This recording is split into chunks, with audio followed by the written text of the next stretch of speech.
Welcome to our channel, Synchronic Realms. Here we dive deep into the mysteries of the heart. Ever wondered why men fall deeply in love? Join us as we explore the insights of Carl Jung. Our videos will guide you through the depths of human emotion, discover the secrets of love and connection. Subscribe now and unlock the mysteries of the heart. Imagine for a moment that you're standing in front of a man who has everything under control. His job, his routine, his relationships. Everything seems to be in order, but there's something in him that remains untouched, almost inaccessible. His deepest emotional world. And even though he doesn't say it, you can feel it. There's a wall, a space that hasn't been reached. Until someone appears and disarms him without even trying. It wasn't a kiss, it wasn't a promise. It was something subtler, a gesture, a glance, an energy that couldn't be explained. And from that moment, something inside him began to shift. Something no one had ever managed before. Something he himself didn't even realize he needed. Carl Jung said that the human soul doesn't fall in love with the obvious, but with the symbolic. It doesn't seek certainty, it seeks mirrors. And many times, what ignites that quiet fire inside a man has no form or name. It's a vibration, a frequency that touches exactly where he thought nothing remained. Have you ever felt like you touched someone's soul without even trying? Were you surprised by how deeply someone remembered you, even without having shared anything intense? If something like that has happened to you, share it in the comments. That story might be more meaningful than you think. The interesting thing is that when a man is affected by such an experience, he doesn't always show it. Sometimes he even distances himself, becomes more rational, seeks refuge in the familiar, but that doesn't mean he wasn't touched. It means he doesn't know what to do with what he felt, because what moved him wasn't something he could control. It was an emotion that didn't ask for permission, a feeling that didn't fit into his mental framework. And that's the key. The masculine soul doesn't open up to logic, but to what confronts it with itself, with its emptiness, its repressed desires, its need for real connection. And that connection doesn't arise from what a woman says or does. It arises from what she represents, even without knowing it. When a woman is at peace with herself, when she's not seeking approval, when she vibrates from her truth, her presence becomes a kind of silent language. One that the male unconscious immediately recognizes even if the mind denies it. In that moment, he doesn't fall in love with the person, he falls in love with the symbol, with the unconscious promise of something he's been searching for but didn't know how to name. When Jung spoke of the collective unconscious, he referred to those shared memories we all carry within us, even if we haven't lived them consciously. And in a man's heart, there often reside feminine images that have accompanied him since childhood. The mother, the caretaker, the muse, the savior, figures that shape his emotional imagination and that he later projects onto the women he meets. But there's one figure that goes beyond all of these. It's what Jung called the anima, an inner representation of the feminine that is not defined by roles but by energy. And when a man meets a woman who, without knowing it, embodies that archetype, something is ignited in his soul. It's not desire, it's not need. It's something deeper. It's as if suddenly he saw himself reflected in a mirror he had never dared to look into. And the curious thing is that this woman often isn't making any effort. She's not trying to seduce, not chasing, not asking to be chosen. She is simply being. She is inhabiting herself. And that kind of authenticity, so rare, so disruptive, is precisely what confronts him, because he can't dominate it, he can't predict it, he can't fit it into any familiar category. That's when the confusion begins, because his mind tries to explain it, rationalize it, force it into old frameworks, but the soul doesn't work like that. The soul doesn't move by logic, it moves by resonance. And when a woman vibrates from her truth, it's not her who touches the man, it's her truth that calls to him. Have you ever felt that someone was deeply drawn to you for no apparent reason? That you seemed to represent something even you didn't fully understand? I'd love to read your story in the comments because those kinds of experiences reveal just how powerful silent authenticity can be. The problem begins when that attraction becomes uncomfortable because he doesn't know how to deal with what he's feeling. He's not prepared to be so exposed, so vulnerable, because what's being triggered inside him isn't just a fleeting emotion, it's a call to his own transformation.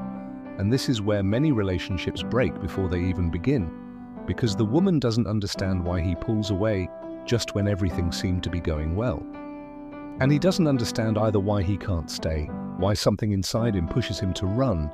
But what's really happening is that his inner world has been touched in a way he has never experienced before. And that, even if he doesn't know it, is the beginning of something much bigger, the beginning of awakening. On the surface, it might seem like he moved on with his life, that nothing happened, that it was just another encounter. But the truth is, his unconscious has been marked, not by the memory of just any woman, but by what she symbolized. Because it wasn't her beauty that captivated him, nor her words or gestures. It was the way she made him, without saying a word, look inward. Carl Jung said that we are not what we show, but what we repress. And often what a man represses is precisely his need to feel vulnerable, to surrender, to stop controlling. That's why, when a woman appears who doesn't demand, doesn't beg, doesn't need to prove anything, he doesn't know what to do, because she doesn't represent a role in his life, she represents a portal to his shadow. And in that shadow lies everything he has denied about himself, his fragility, his tenderness, his fear of abandonment, his deep desire to be truly loved. And of course that's terrifying, because no one taught him how to navigate those waters, and no one ever told him that love is not a power struggle, but a sacred space for transformation. So what does he do? He protects himself, he pulls away. He convinces himself that it wasn't that deep, and he seeks comfort in the familiar, in the predictable. But at night, when silence falls and there are no masks left to hold, she returns. Not her image, but her presence. That feeling he can't explain, but that remains alive, beating like a song he can't forget. And there begins an invisible but irreversible process. His unconscious begins to work, to remind him that there was something in that woman that was not ordinary, something that wasn't about possession, but about reflection. Because she wasn't offering him a relationship, she was offering him an opportunity. And he, without knowing it, let her go. Has it ever happened to you that someone distanced themselves from you without a clear reason, only to come back later as if they understood something too late? If it has, I'd love for you to share your story in the comments, because sometimes those departures are not rejections, they are pauses to understand. And that understanding doesn't come easy. It takes time, silence, and honesty. But when he finally begins to see clearly, nothing is ever the same, because now he knows that what moved him wasn't her as a person, but what she revealed to him about himself. And that kind of imprint doesn't fade. There comes a stage when he starts looking for her. In others, he doesn't admit it. Maybe he doesn't even realize it, but something inside him compares, remembers, projects, and no one else is like her. Because what he's searching for is not a person, it's a sensation. That serene presence, that emotional freedom, that way of simply being without invading, of loving without asking, that marked him without making a sound. And that's when the subtle obsession begins, not with her, but with what he lost when she left. Because deep down, he knows that with her, he didn't just lose a relationship, he lost a chance to heal through connection. And now everything feels emptier, more superficial, because no one else awakens in him what she did. And that doesn't let him rest. Carl Jung believed that what we deny within ourselves becomes our destiny, and what that man is denying is not the memory of her, but what she activated in him. That's why he keeps seeing her in the gestures of others, in certain words, in certain silences. Not because she's present, but because her imprint continues to vibrate in his unconscious like a living symbol. And the more he denies it, the stronger it becomes. Then comes the impulse to go back, to find her, to recover what he lost. But what he wants isn't her. It's what he felt when he was with her. It's the version of himself that only existed in her presence. A freer, more vulnerable, more real version. But that version doesn't depend on her, it depends on his willingness to look within. Has someone ever come back to you saying they couldn't forget you, but without being able to explain why? Did they seek you with their body, but without having done the soul's work? If something like that happened to you, share it in the comments, because many times we believe it's love, when in reality it's avoidance. Because in order for that man to truly love, it's not enough for him to want to feel again. He has to dare to integrate, to recognize that what she represented was a mirror of his dormant self, and that this part can no longer be ignored. At that point, if he has the courage, the journey begins. A journey inward. He no longer chases the woman, no longer blames her, no longer tries to possess her. Now he asks himself, what part of me was awakened in her presence? What wound was exposed? What truth did she show me in her silence? And that questioning, though it hurts, is the first step toward transformation. Because he's no longer trying to fill a void, he's trying to understand it. And in that search, without realizing it, his process of individuation begins. At this stage, he's no longer running. Something inside him has changed. He pauses, observes, allows himself to feel what he's avoided for so long. And even if he still doesn't know how to heal, at least he's no longer denying himself. That's already a massive step. Because true transformation doesn't happen when everything is understood. It happens when we stop running. Carl Jung said that the process of individuation begins when the self confronts the unconscious and recognizes that wholeness is not found outside, but in the integration of the fragmented parts of the soul. And often that integration begins with a loss, an absence that cannot be replaced. A woman who, without trying, left behind light instead of emptiness. He remembers moments, things she said, things she didn't say, simple gestures that now seem to mean so much more. And he realizes that for the first time, someone truly saw him. Not for what he appeared to be, not for his success, his strength, or his charisma, but for who he really was beneath it all. And that disarmed him, because in a world where so many men have learned to protect themselves behind masks, being deeply seen is almost unbearable. It's like being naked in front of another soul. And yet, it's also what they've longed for the most. Have you ever felt that someone was exposed just by your gaze? That without saying anything, you made someone face themselves? If something like that happened in your life, share it in the comments, because sometimes we don't realize the power we carry in our soul until someone reflects it back to us. And this is where he begins to understand. It's not her he needs to recover, it's his connection with himself. She was the beginning, the trigger, the breaking point. But the task now is internal, it's his. He stops looking for someone to blame, stops hoping the past will return, and slowly begins asking himself new questions. Who am I without my defenses? What part of me have I never allowed to come to light? How can I be a whole man without trying to fill my emptiness with fleeting connections? And that honesty begins to change him. Maybe he doesn't yet know how to love differently. Maybe he still stumbles, but he no longer loves from need. He no longer seeks from lack. He's learning to be with himself, to choose himself, to listen to himself, and in that silence she is still there. Not as absence, but as symbol, a symbol of what he was once capable of feeling and now, finally, allows himself to understand. With time, something begins to settle inside him. There's no longer so much urgency, no more noise. The anxiety of needing to understand everything slowly fades. And in its place, a new kind of calm begins to emerge, not because it no longer hurts, but because now the pain makes sense. It's no longer an open wound, it's a sign that something is being rebuilt from within.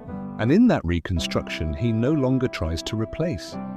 He begins to integrate, to understand that true love wasn't what he lost, it was what he was capable of awakening. Because now he understands that it wasn't her who saved him, it was what she reflected that made him want to save himself. Jung said we don't fall in love with people, but with the qualities of our soul that we see reflected in them. And that's exactly what happened. He didn't love her body, her smile, or her intelligence. He loved her freedom, her groundedness, her authenticity, qualities he longed for but didn't know how to develop within himself. That's why it hurt so much, because she was a reminder of everything he wasn't yet, but could become. And here, something beautiful happens. He no longer wants her to come back. Not because he forgot her, but because he understood that her role in his life had already been fulfilled. She wasn't an ending, she was a beginning. A threshold that led him to his own soul. Have you ever felt that someone passed through your life just to awaken you and then disappeared? A brief but transformative presence? If so, share it. Your story might be the reflection someone else needs to understand their own process. And so in the midst of all that internal movement, he begins to live differently. He no longer acts from fear, no longer loves from a place of needing to be accepted. Now, he observes himself, cares for himself, allows himself to be vulnerable. And in that vulnerability, he finds his true power. Because to love is not to control, not to hold on, not to convince someone to stay. To love is to fully inhabit yourself and share that with someone who has also done the work within themselves. And that changes everything. He begins to relate from a new place, more honest, more serene, more human. And even though she is no longer there, her energy remains not as a shadow, but as a guide. Because what she left behind wasn't emptiness, it was a new way of seeing life. A way that doesn't seek possession, but connection. A way that doesn't demand, but flows. A love that doesn't feed on the fear of loss, but on the freedom to share. At this point, he has stopped fighting with himself. He no longer blames himself for what he didn't understand before. He no longer punishes himself for not knowing how to love the way he could now. He has reached a deep understanding. Love isn't about being perfect, it's about being conscious. And that awareness, even if it came late, has changed him forever. Carl Jung said that what we accept about ourselves transforms us. And that's exactly what is happening. He has begun to accept his shadows, his emptiness, his contradictions. He no longer hides them, he embraces them. And by doing so, he becomes more human, more whole, more capable of truly loving. Now he can clearly see what he couldn't before. That woman was not some unattainable ideal. She was a real woman who simply loved herself enough not to stay where she wasn't seen. And it was that self-love, that silent act of dignity, that left an unforgettable mark. Because in a world where many people confuse love with sacrifice, she represented something revolutionary. The right to leave when staying would mean betraying herself. And though it hurt at the time, now he honors it. Have you ever experienced your silence, your departure, your decision not to insist being misunderstood? Were you made to feel guilty for choosing yourself?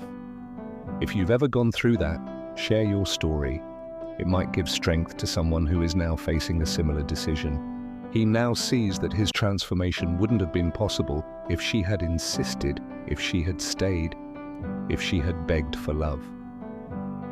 It was precisely her departure that ignited the inner fire of his change, because no one can awaken without first being shaken. And that shake was love.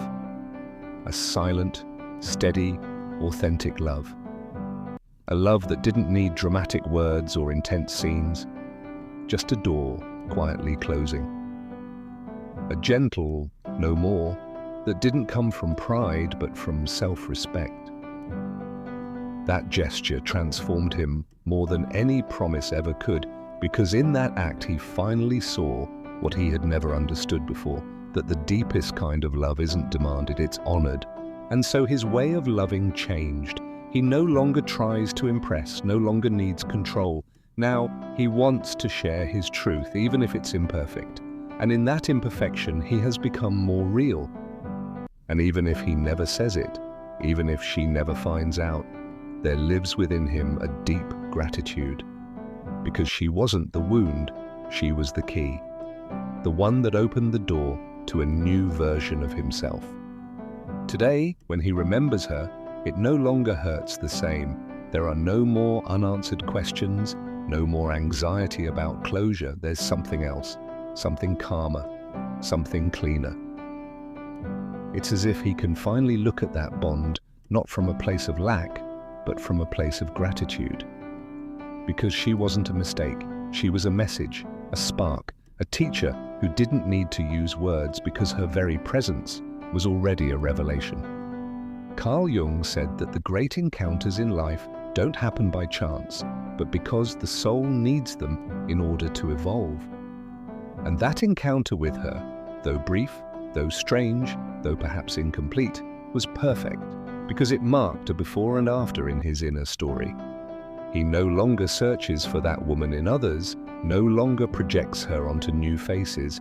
Now he carries her within, as a symbol, as a compass, as the presence that, without staying, brought him back to his essence. And that is the deepest form of true love, when it doesn't bind you, when it doesn't dominate you, when it doesn't condition you, but instead reveals you, transforms you, reminds you of who you are and who you can become. Maybe you, watching this, were that woman, the one who touched someone's soul without even trying, the one who left quietly, but left behind an echo that never faded, the one who, with dignity, showed the way inward and felt misunderstood, confused, or even rejected.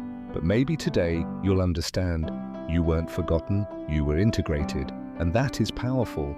Or maybe you're the man who is going through a late awakening, who is beginning to understand that what he lost wasn't just a relationship, but an opportunity to find himself again.